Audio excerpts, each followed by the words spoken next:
Vamos a ver el análisis de algunos datos de la semana pasada, muy relevantes para la economía. Estamos en comunicación con el economista Ramiro Tosi. ¿Qué tal, Ramiro? Buen día, ¿cómo estás?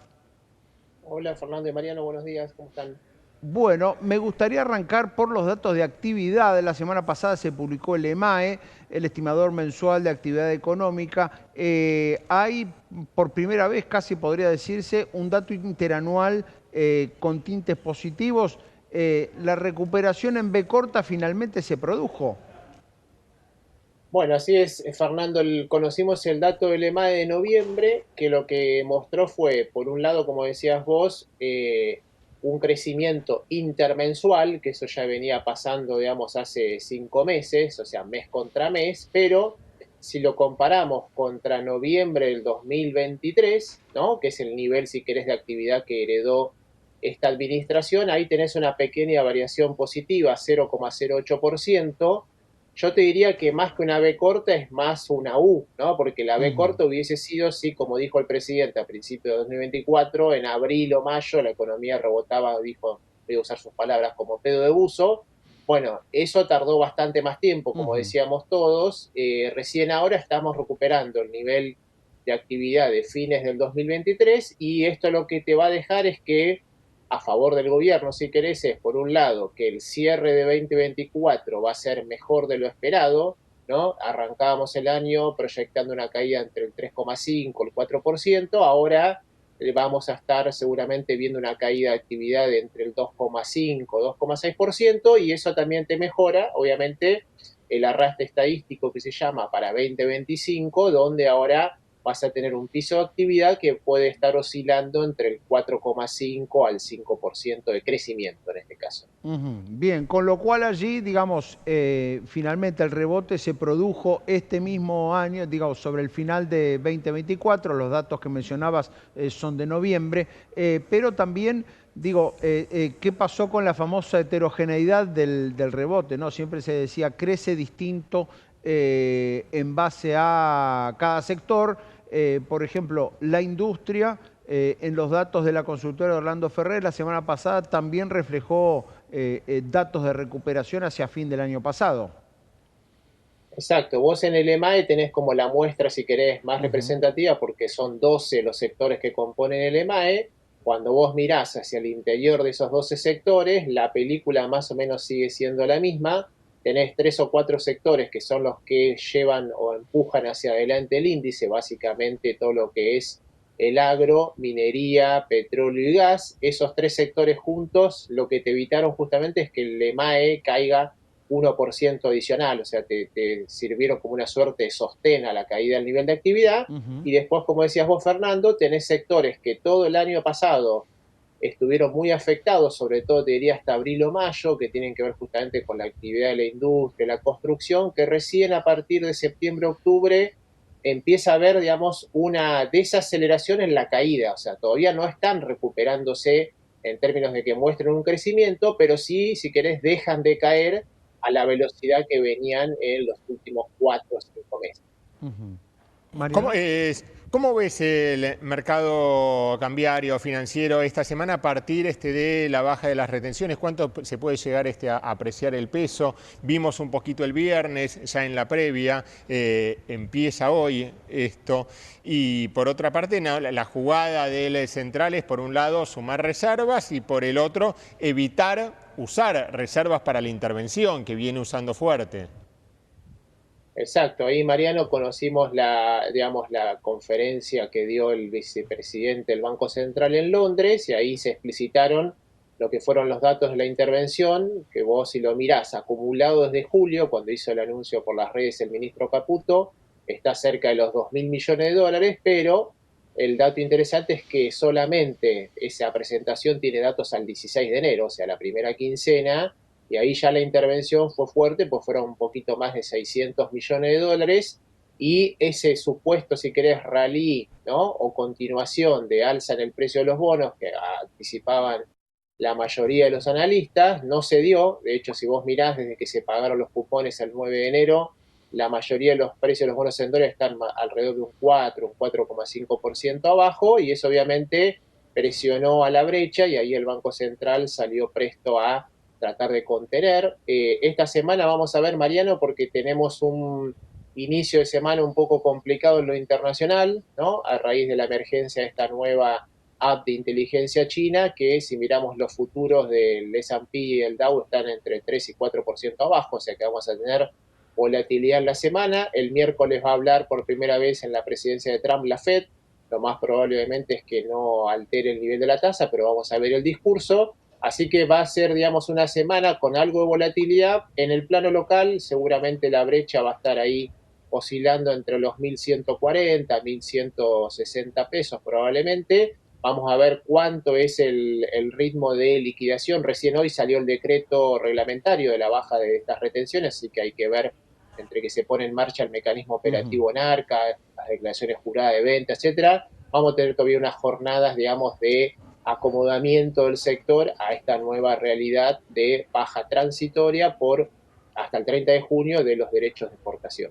Y el jueves, ¿no? El día del jueves en la reunión de directorio, que la expectativa con la baja de tasas de política monetaria, ya que se viene el 1 de febrero, el crawling pega al 1%, que muchos estiman entre 200 y 300 puntos, que puede llegar a bajar la tasa, o sea, del 32 pasar al 29 o al 30. Cada vez que el central baja la tasa, siempre es como que se mira qué es lo que puede llegar a pasar con los tipos de cambio libres, con el dólar. Por eso es como que quieren ser muy prudenciales y bajarlas por ahí en 2 etapas. Exacto, ahí tenés como dos caminos posibles, Mariano. Uno es, como el jueves ya vas a tener, digamos, en la cancha la menor depreciación del tipo de cambio, porque ya el Banco Central va a empezar a devaluar a un ritmo del 1% mensual. Una alternativa sería hacer una primera baja de tasas ahora en la reunión del 4. La otra es esperar una semana más, cuando tengas el dato de inflación, digamos, cerrado del mes de enero, para calibrar bien el tamaño de esa baja de tasas y no tener, digamos, que hacer ese movimiento en 2 secuencias, como dijiste vos. Lo importante para el gobierno es que esta semana tiene, a pesar de que la semana pasada hizo una operación de conversión de activos para justamente tratar de reducir la carga de vencimiento, sobre todo desde mayo hasta noviembre de este año, y eso lo logró. Son casi 14 billones de pesos que no va a tener que pagar, digamos, en 2025, pero esta semana tiene una licitación importante el día anterior, el 29, un par de días antes, el martes, para renovar casi 12 billones de pesos. Así que ahí yo creo que una vez que pase, digamos, esa licitación, que seguramente, digamos, tendrá gran renovación, bueno, ahí el Banco Central, digamos, verá con los datos de alta frecuencia de inflación esta doble secuencia. Para mí, digamos, si querés, lo más lógico sería esperar la publicación del dato de inflación de enero, pero bueno, eso veremos, digamos, con el transcurso de las semanas. Más que lógico, Ramiro, sería ajustado a lo que sería la propia regla que se autoimpuso el Banco Central en cuanto a la tasa, digamos. Habría que esperar si realmente la inflación bajó para seguir con eso. El 2,7 de diciembre, que es el dato que conocemos, todavía no habilitaría una baja de tasas. Exacto, por eso habría que esperar en enero, que estimamos que ahí vas a tener una baja, digamos, de la inflación, te diría en el entorno quizás entre el 2,3 a 2,4%. Entonces, a partir de conocer ese dato, bueno, vos podés regular, como decía Mariano, cuál es el tamaño de la baja de la tasa, 200 puntos básicos, claro, 300 puntos básicos, y si tienen alguna proyección de cómo viene hacia adelante febrero, bueno, dar la señal de, con esa baja de tasas, hacia dónde apunta, digamos, la nueva nominalidad de la economía que tiene el gobierno, sabiendo, Fernando, que quizás, a diferencia por ahí de lo que espera el gobierno, nosotros somos más, si querés, cautos respecto a la velocidad de la desinflación hacia adelante, ¿no? Uno todavía mirando hacia adentro del índice tiende a pensar que penetrar el 2% de inflación no va a ser fácil y que eso al gobierno le va a llevar por lo menos 2 o 3 meses más. Bien. Con lo cual, ahora, y eso también va a llevar algo más de apreciación del tipo de cambio, porque digo, en todo este escenario, el crawling pega hacia abajo, como decís, la nominalidad general de la economía empieza a ir hacia abajo, y el dólar no se mancha, diría Maradona. Digo, el dólar sigue estando tan apreciado como todos vienen diciendo, eso se va a intensificar.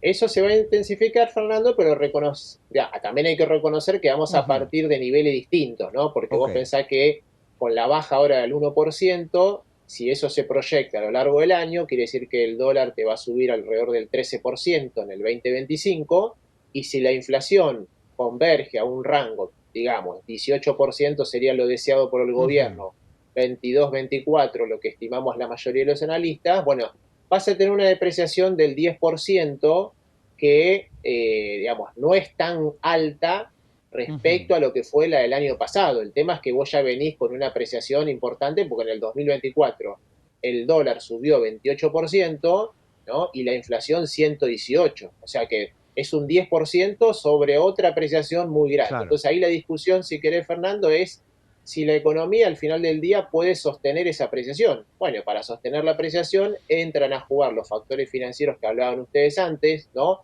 Cuántos dólares aparecen en la economía, ya sea por la balanza comercial o por la cuenta financiera, ¿no? Por prefinanciación de exportaciones, por dólares que Ujú. se prestan a partir del stock récord que hay de depósitos en dólares del sistema financiero. Bueno, vos con eso podés financiar, digamos, una apreciación Ujú. del tipo de cambio, eventualmente con los efectos que obviamente le va a generar a distintos sectores, ¿no?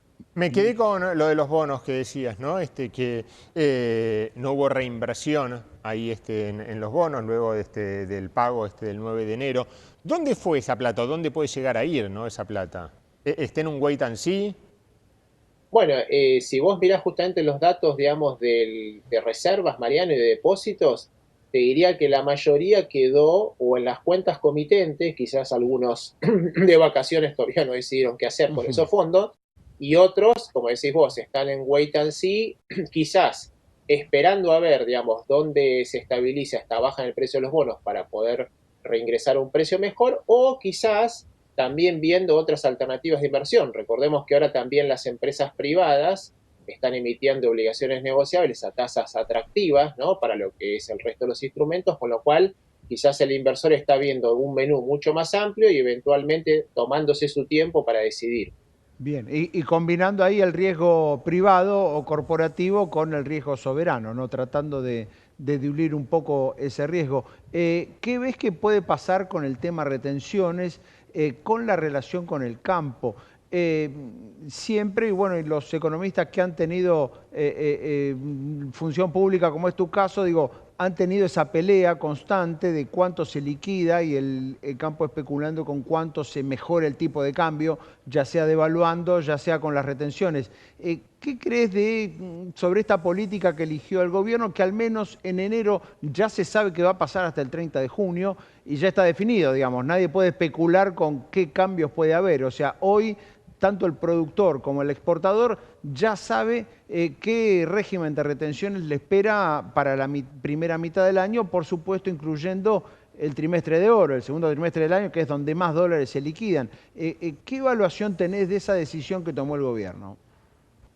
Bueno, eso en general, Fernando, estos esquemas de bajas transitorias en lo que en su momento fueron los esquemas de dólar soja, ¿no? Del gobierno anterior, que era al mismo nivel de retenciones, pero con un tipo de cambio más alto, en Ujú. general lo que hace es te rompe, si querés, la estacionalidad o el patrón normal de liquidación de las exportaciones, ¿no? Porque normalmente vos el grueso de las liquidaciones la tenés entre abril y junio. Bueno, con este esquema lo que se trata de hacer es, por un lado, inducir a que el productor que se quedó con producción del ciclo anterior liquide esos granos que están en los acopiadores y por el otro lado Ujú. anticipar las futuras liquidaciones de la campaña existente, con lo cual, como decías vos, ahí el gobierno se asegura que en el primer semestre del año fluyan ese volumen de liquidaciones de una manera relativamente constante y ahí si querés la especulación en el margen del productor va a ser por un lado ver el momento del precio internacional, a ver si hay algún potencial, digamos, de mejoramiento del precio, que entonces tenga sentido esperar un poquito más.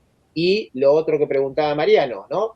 ¿Cuál va a ser el nuevo nivel de tasa de interés? Porque ahora se te va a generar un diferencial entre la tasa en pesos más baja, pero contra una devaluación del tipo de cambio que va a correr a la mitad. Entonces ahí te va a quedar una diferencia en dólares que dependiendo cuánto baje la tasa puede ser incluso superior al que tenés ahora del 2,7 versus el 2%.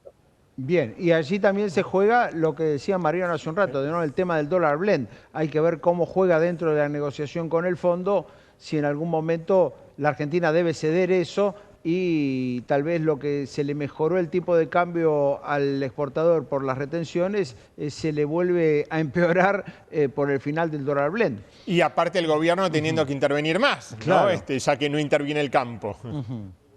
Sí, por eso justamente todos esos temas que ustedes están preguntando son los ejes de discusión con el fondo. Yo te diría que hoy con el fondo, el capítulo más difícil que suele ser con el fondo, que es la parte fiscal, debe ser lo que menos se está conversando con los técnicos del fondo, y lo que más, si querés, diferencias de ver son estos puntos. Claro. ¿Cuál va a ser la política cambiaria futura? ¿Cómo va a ser la salida del cepo? ¿Qué va a pasar con el dólar blend? ¿Cómo van a ser eventualmente, si va a haber o no, como se anticipa, bandas de flotación del tipo de cambio oficial, como hubo en el programa 2018? Bueno, todo eso es lo que debe estar, si querés, dilatando o haciendo más intensas las discusiones con el equipo económico y el staff del fondo. Bien, por último, Ramiro, ¿qué pasa con el número de inflación? Recién decías, perforar el 2% va a ser muy complejo. Ustedes en la consultora, ¿qué perspectivas tienen? ¿En qué momento podría haber una inflación que empiece con un número 1? Mira, ahí te diría que a partir de justamente de que baje el tipo de cambio al 1% mensual, eso te va a arrastrar la inflación de bienes a ese menor ritmo. Acordemos que los bienes representan 2/3 de la canasta del IPC, con lo cual vos tendrías en el escenario ideal 0,6% de inflación solo de bienes. Con lo cual, para llegar al 1 o 1 con algo, la clave es la inflación de servicios, que hoy está viajando al 4,5%. Y entonces ahí la pregunta es, bueno, ¿qué va a hacer el gobierno? ¿Va a ralentizar este año también la baja en los subsidios energéticos, la actualización de las naftas, etcétera? Esa es una decisión, digamos, que una parte depende del sector privado, que es la parte de servicios no regulados, y otra parte sí depende del gobierno, que tiene que ver con la actualización de las tarifas de los servicios públicos, la energía, etcétera. Claro, y además ya lo hizo el gobierno durante 2024, ¿no? Donde fue acomodando la canilla de los subsidios en relación con qué IPC quería en cada uno de los meses. Ramiro, muchísimas gracias por este contacto. Buena semana. Buena semana para ambos. Muchas gracias a ustedes. Allí Ramiro Tosi con un repaso relevante de todos los datos que se conocieron en lo macro en la semana que pasó. Queda ahí abierto qué puede pasar con la inflación, ¿no? Allí decía, recordemos ahí que el REM, el último relevamiento de expectativas de mercado del Banco Central, marca que recién en abril